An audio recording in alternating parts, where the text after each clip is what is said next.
ದಕ್ಷಿಣ ಭಾರತದ ಪ್ರಕೃತಿ ರಮಣೀಯ ಹಾಗೂ ಧಾರ್ಮಿಕ ಚಟುವಟಿಕೆಗಳಿಗೆ ಹೆಸರುವಾಸಿಯಾದ ಗಡಿನಾಡ ಜಿಲ್ಲೆ ಕಾಸರಗೋಡು.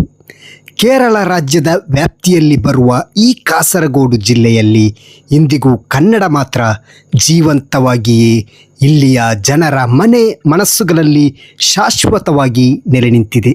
ಈ ಕಾಸರಗೋಡು ಜಿಲ್ಲೆಯಲ್ಲಿ ಇರುವ ಮಾಲಿಕುದ್ದೀನಾರ್ ಮಸ್ಜಿದ್ ಹಾಗೂ ಮಖಾಂ ಬಗ್ಗೆ ಬಹುತೇಕ ಎಲ್ಲರಿಗೂ ಪರಿಚಯವಿದೆ. ಸ್ವಹಾಬಿ ವರ್ಯರಾದ ಮಾಲಿಕುದ್ದೀನಾರ್ ರಲಿಯಲ್ಲಾಹು ಅನ್ಹುರವರು ಕಟ್ಟಿದ ಮಸೀದಿಗಳಲ್ಲಿ ಉಡುಪಿಯ ಬಾರ್ಕೂರು ಮಸ್ಜಿದ್, ಮಂಗಳೂರಿನ ಝೀನತ್ ಬಕ್ಷ್ ಮಸ್ಜಿದ್ ಹಾಗೂ ಕಾಸರಗೋಡು ತಲಂಗರೆ ಮಾಲಿಕುದ್ದೀನಾರ್ ಮಸ್ಜಿದ್ ಬಹುತೇಕ ಎಲ್ಲರಿಗೂ ಪರಿಚಯವಿದೆ.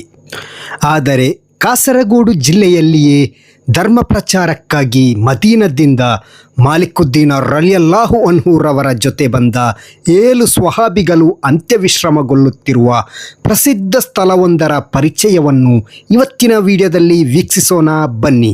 ಸುಂದರವಾದ ಬೆಟ್ಟಗುಡ್ಡಗಳ ಮಧ್ಯೆ ಪ್ರಶಾಂತವಾಗಿ ಹರಿಯುವ ನದಿಯ ಮನಮೋಹಕ ದೃಶ್ಯಗಳನ್ನು ಆಹ್ಲಾದಿಸುತ್ತಾ ನದಿಯ ತಟದಲ್ಲಿ ಚಲಿಸುತ್ತಾ ಮಹಾನರ ಸನ್ನಿಧಿಗೆ ತಲುಪಿದ್ದೇ ಅರಿವಾಗುವುದಿಲ್ಲ.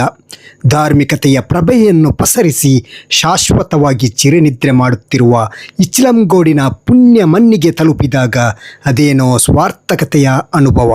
ಬಂದರು ನಗರಿ ಮಂಗಳೂರಿನಿಂದ ಸರಿಸುಮಾರು 40 ಕಿಲೋಮೀಟರ್ ದೂರದಲ್ಲಿ ಇಚ್ಲಂಗೋಡು ಎಂಬ ಊರಿನಲ್ಲಾಗಿದೆ ಈ ಮಕ್ಬರಗಳಿರುವುದು.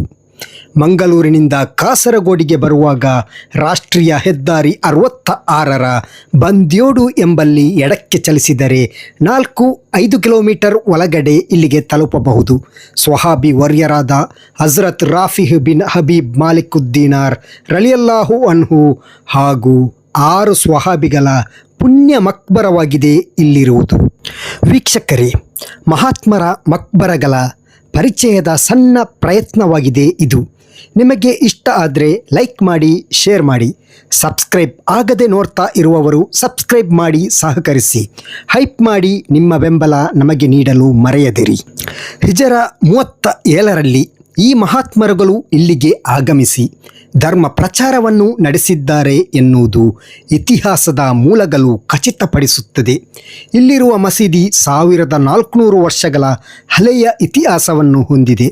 ವಿಶಾಲವಾದ ಮಸೀದಿ ಹಾಗೂ ಸುಂದರವಾದ ದರ್ಗಾ ಕಟ್ಟಡ ವಿಶೇಷವಾಗಿ ಕಣ್ಮನ ಸೆಳೆಯುತ್ತದೆ.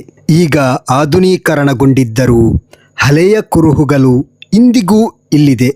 ಹಳೆಯ ಮಸೀದಿಗೆ ತಾಮ್ರದ ಮೇಲ್ಛಾವಣಿ ಇತ್ತು. ಈ ಮಸೀದಿಯನ್ನು ನವೀಕರಿಸುವಾಗ ಅವೆಲ್ಲವನ್ನೂ ತೆಗೆದುಹಾಕಲಾಯಿತು. ಅದೇ ರೀತಿ ದರ್ಗಾ ಕಟ್ಟಡಕ್ಕೂ ತಾಮ್ರದ ಮೇಲ್ಛಾವಣಿ ಇತ್ತು. ಇಂದಿಗೂ ದರ್ಗಾದ ಒಳಗೆ ಅದನ್ನು ನಾವು ನೋಡಬಹುದು.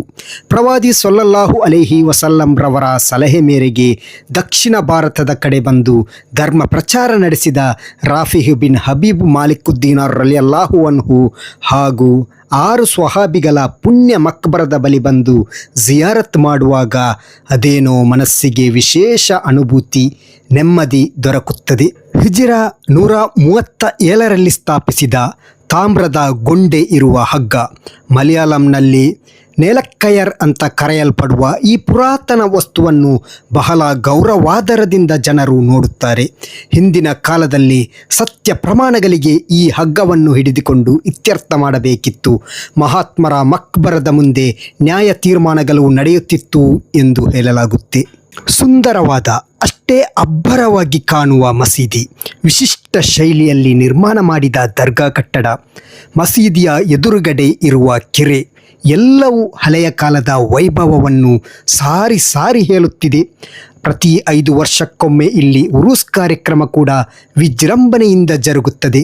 ಲಕ್ಷಾಂತರ ಸಂಖ್ಯೆಯಲ್ಲಿ ಉರೂಸ್ ಕಾರ್ಯಕ್ರಮಕ್ಕೆ ಜನರು ಬಂದು ಜಿಯಾರತ್ ಮಾಡಿ ಹೋಗುತ್ತಾರೆ.